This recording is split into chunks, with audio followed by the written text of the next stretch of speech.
peur? Oh! T'as peur? Non, j'ai pas peur, pas de le tuer. On exécute un ordre. Mais j'ai peur d'être damné pour ça. De ça, aucun ordre écrit ne pourra jamais m'absoudre. Je te croyais décidé. Mais je le suis. Mais laissez vivre. Quoi? Je m'en retourne dire ça au duc de Gloucester. Non, attends, reste, je t'en prie. En général, cet élan de pitié va me passer. Le temps de compter jusqu'à 20, généralement, c'est terminé.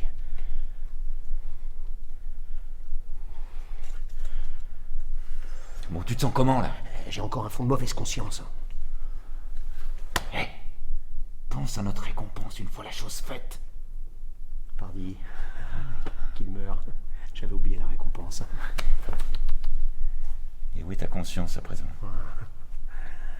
Dans la bourse du duc de Gloucester.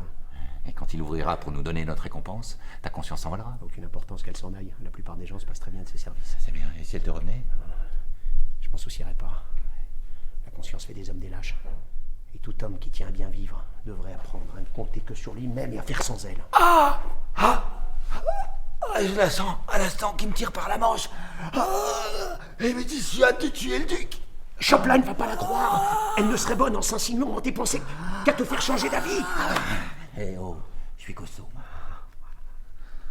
Elle ne mourra pas comme ça. Ça s'est causé comme le lascar que tu as la réputation d'être. Alors, on se met au travail.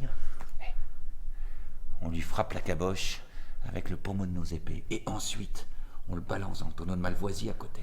Excellente idée. Une mouillette. Attendez, madame, je dois vous dire 2 mots.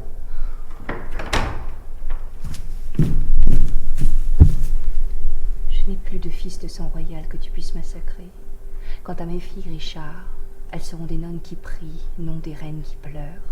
Ne les prends donc pas pour cible. Tu as une fille prénommée Élisabeth, qui est belle et vertueuse, royale et pleine de grâce. Doit-elle mourir pour ça? Oh, laisse-lui la vie sauve. Et je détruirai ses bonnes manières et gâterai sa beauté. Et m'accusant à tort d'avoir été infidèle à Édouard, je jetterai sur elle le voile de l'infamie. Pour que le crime sanglant ne s'en prenne pas à elle, je dirai qu'elle n'est pas la fille d'Édouard. On ne porte pas atteinte à sa naissance, c'est une princesse royale. Pour lui sauver la vie, j'affirmerai que non. Si elle est à l'abri, c'est grâce à sa naissance. À l'abri comme l'étaient ses frères quand ils sont morts. Ah, c'est qu'ils étaient nés sous une mauvaise étoile. Non, c'est que de faux amis ne voulaient pas qu'ils vivent. Et à chacun son destin. Vrai. Quand un disgracié décide des destins, le destin de mes petits eût été de mourir d'une mort plus belle si la grâce t'avait doté d'une vie plus juste. Vous parlez comme si j'avais tué mes neveux. Tes neveux, oui. Par leur oncle privé de confort, de royaume, de famille, de liberté, de vie. Quelle que soit la main qui leur a transpercé le cœur, c'est de ta tête qu'est venu l'ordre.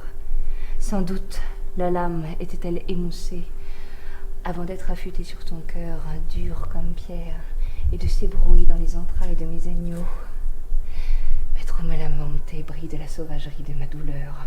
Ma langue ne devrait pas te jeter aux oreilles le nom de mes garçons avant que je n'ai enfoncé les doigts dans tes yeux et que, tel un pauvre bateau entrant dans la baie de la mort et privé de voiles et de cordages, je ne me sois brisé au contact de ton cœur de pierre. Madame, puissais-je mener à bien mes entreprises et sortir vainqueur de guerres sanglantes et hasardeuses, car j'ai l'intention de vous faire plus de bien à vous et aux vôtres que je ne vous ai jamais fait de mal. Quel bien le ciel peut-il cacher qui puisse encore me faire du bien? Voir vos enfants grimper les échelons, madame. Grimper les échelons de l'échafaud pour y perdre leur tête. Non, grimper jusqu'au sommet des honneurs et de la dignité, sur le socle impérial de la gloire terrestre. Trompe ma douleur en me racontant ça. Dis-moi quelles conditions, quelle dignité, quels honneurs tu pourrais concéder à mes enfants.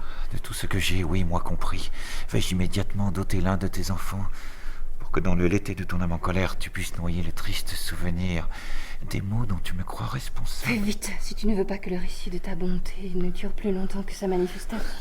Alors sache que j'aime ta fille de toute mon âme. Sa mère le sent de toute son âme. Oui, vous en pensez quoi? Que tu aimes ma fille de toute ton âme. Comme de toute ton âme tu aimais ses frères.